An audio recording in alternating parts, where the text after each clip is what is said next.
नमस्कार दोस्तों, आज की इस वीडियो को शुरू करने से पहले आपसे एक सवाल। अगर दुनिया का सबसे पहला विश्वविद्यालय आज भी जीवित होता तो क्या ज्ञान की दिशा वही होती जो आज है? अगर आप इतिहास के ऐसे रहस्यों को जानना चाहते हैं जो किताबों से आगे जाते हैं तो अभी वीडियो को लाइक करें और आर.जी.आर. राव चैनल को सब्सक्राइब करें और इस वीडियो को अंत तक देखें, क्योंकि आज हम आपको ले चल रहे हैं बिहार की उसी पवित्र धरती पर जहां कभी पूरी दुनिया ज्ञान लेने आया करती थी। नालंदा विश्वविद्यालय, एक ऐसा नाम जो सिर्फ भारत का नहीं बल्कि पूरी मानव सभ्यता का गौरव था।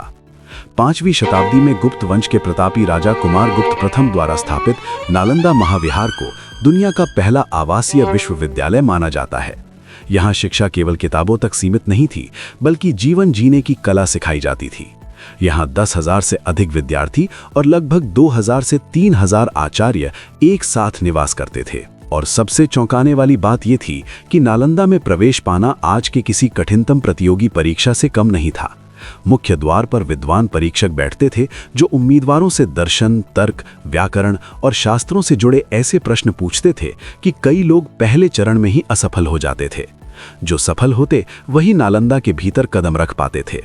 नालंदा में बौद्ध दर्शन के साथ साथ गणित, चिकित्सा विज्ञान, खगोल शास्त्र, रसायन, व्याकरण, तर्कशास्त्र और राजनीति शास्त्र तक पढ़ाया जाता था। यहाँ शिक्षा का माध्यम संवाद और शास्त्रार्थ था, जहाँ गुरु और शिष्य के बीच विचारों की टक्कर से ज्ञान निकलता था। नालंदा का सबसे रहस्यमय और भव्य हिस्सा था उसका विशाल पुस्तकालय धर्मगंज, जिसके 3 प्रमुख भाग रत्नसागर, रत्नोदिधि और रत्नरंजक थे। कहा जाता है कि रत्नोदिधि नामक भवन 9 मंजिला था और उसमें लाखों पांडुलिपियां सुरक्षित थीं।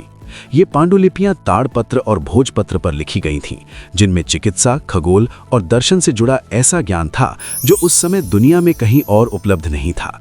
चीन से आए महान यात्री हुएनसांग ने अपने यात्रा वृत्तांतों में नालंदा की प्रशंसा करते हुए लिखा कि यहाँ के आचार्य इतने विद्वान थे कि उनके सामने प्रश्न पूछते समय शब्द भी सोच समझकर चुनने पड़ते थे।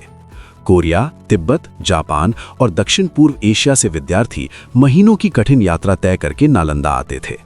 नालंदा केवल शिक्षा का केंद्र नहीं बल्कि सांस्कृतिक और बौद्धिक आदान प्रदान का वैश्विक मंच था।